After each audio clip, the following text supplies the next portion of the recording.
Here I am in the place I am meant to be. Nothing can right me. Nothing I am. Good morning, David. We're here with the Academy of Spiritual Awakening again. It's another Wednesday. Good morning to you. Yes. Well, let's take on the big subjects. On Sundays, I've taken on the subject of kind of breaking down the idea of God and what that is. And, well, that's a challenge. Well, here we are with another subject that I think could be connected to God, and that is consciousness. I believe so. There's a little saying I have that we're much bigger, broader, and brighter than any idea we have of ourselves. That's great. That's great. And Yeah. Yeah. there are times that we become aware of that bigger, broader self that we are, and I often experience it in meditation. I often experience it when I'm one-on-one with a client, that I feel bigger, broader, and brighter. But a lot of times we're just sitting in this human brain, and everything's firing, and we're wondering if we're going to make it or not. So, Right. Right. so So, consciousness, go ahead. consciousness for me is about being awake and aware of myself, regardless of my experience. Completely. And, of all the definitions of trying to find the right definition of consciousness, just led me to that one word, awareness. Yeah. But today I'd like to go a little deeper with being aware of what we're aware of. Okay. So that would be the part of playing the observer. Yes. Is that consciousness itself, observing itself? And oftentimes we refer to consciousness in spirituality as something that's a divine aspect or experience of ourselves that's beyond what the brain and how the brain operates itself. There's a famous saying by Descartes that says, I think, therefore I am. But if you turn that around from a spiritual point of view, I would say, I am, therefore I think.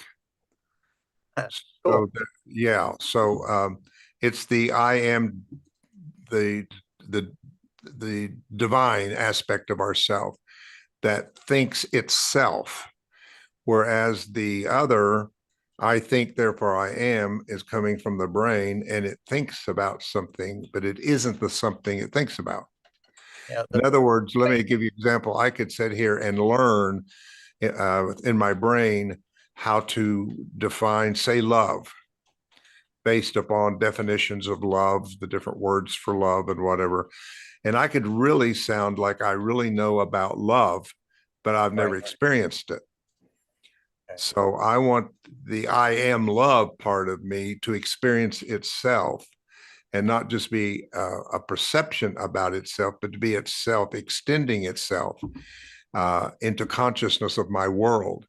And I think that's what I heard you saying. I mean, you have moments of things coming to you, ideas, direction, clarity, observation.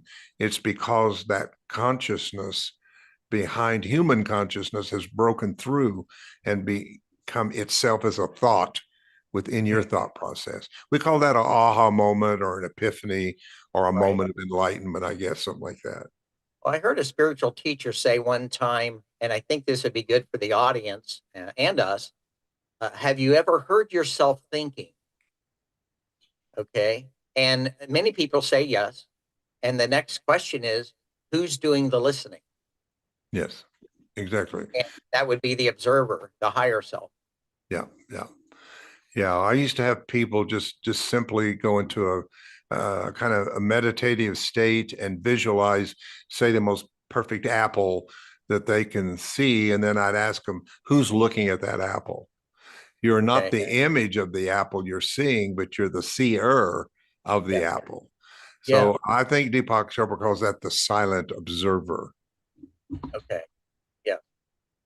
And with awareness, could we interchange the word being aware of ourselves and our thoughts and our actions Can we interchange that with being mindful, awareness and mindfulness? Absolutely. I think it's just almost different words for the same thing. If I'm not mindful, then I'm not aware. If I'm not aware, I'm not in my state of consciousness. I'm in reactive mode called the Yeah. reticular activating system of the brain, which is a part of the brain. I'll give you an example. I have a red car, a very bright red car. When I bought that red car, I started noticing every red car that came along. I was conscious of all the red cars. Mm-hmm. And I think if everybody thinks about that, that probably happens to them too. Once you have focused your attention on something, you become aware or conscious of things that match that in your life. And I think that's kind of the way we operate in the world. Not more. I think sometimes what we call consciousness is really Uh-huh. perception of consciousness. So consciousness actually is a very enlightening spiritual experience to be in a true state of consciousness. Yeah, to truly be awake. It is to be awake. Yeah. Yeah. Yeah. It seems like in today's time, I think this teaching will really help, because in today's time, people have become they're living in react mode, kind of in survival mode, rather than observing what's going on. They become and get into resistance to what's going on, because we go back to the I am scarce of money because the gas is a certain price, and all at once they get in resistance and react and survival. You call it I call it kind of the reptilian brain. The Mhm. fight or flight is in operation rather than the observer of what's going on. Exactly. That's a good way to put it. And we live mostly in reactive mode, and Yeah. therefore I can drive down the interstate and pretty much do everything I need to do and not even be aware I'm doing it. Yes. Yes.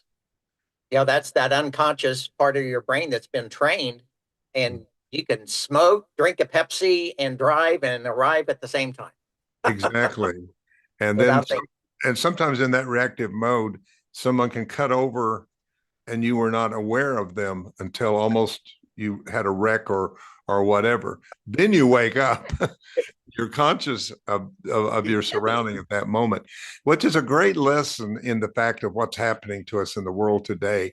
There's a lot of things happening like that we've been very reactive, take it for granted, but now it's just causing us to wake up and really see it happening and be conscious of it.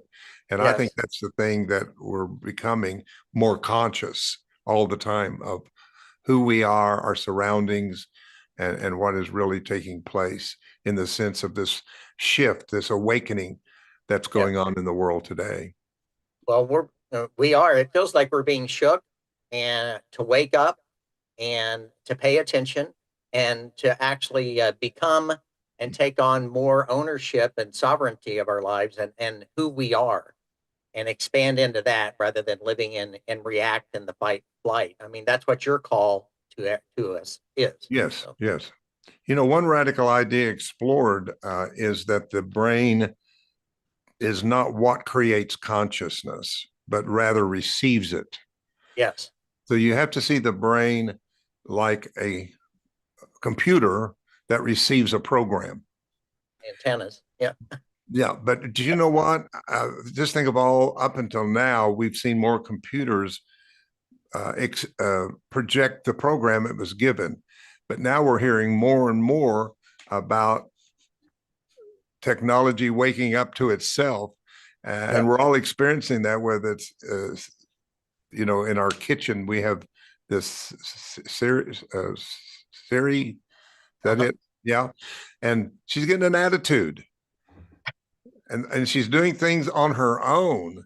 So there's actually an awakening that's kind of happening in technology. It's becoming aware of itself, and as it becomes aware of itself, it really has more power to identify itself in a way. So there's all levels of consciousness: there's technological consciousness, there's spiritual consciousness, there's human consciousness, There's consciousness that goes on in the brain. It's quite a subject to unpack, and we hope to do that today. We're going to be showing a video that I was very impressed with that was sent to me in the class today. And I think from there it's going to come a great discussion for the next maybe week or two, even of unpacking this idea of really what consciousness is and what it means to us. Well, I'm really blessed today to be at home doing some things, and I'll be able to sign in at the 11 o'clock class at heartlightcharlotte.org, and we'll dive in deeper on that, and then you'll have an open discussion, I think. And I'd like to remind everybody that the Academy has available to you a free sampling membership. If they just use your name, David Hulse, that's HULSE.com, davidhulse.com, and to get that sampling. And so we hope people continue joining us each and every Wednesday at 9:30 for 9 minutes or so, and we'll see you next week. All right. Thank you, Randall, and everybody who's listening. Okay, bye-bye. Here I am, here and now, in this moment. Here I am, in the place I am meant to be. Nothing can hurt me, nothing can shake me. I am free, I am home. Here I am, here and now.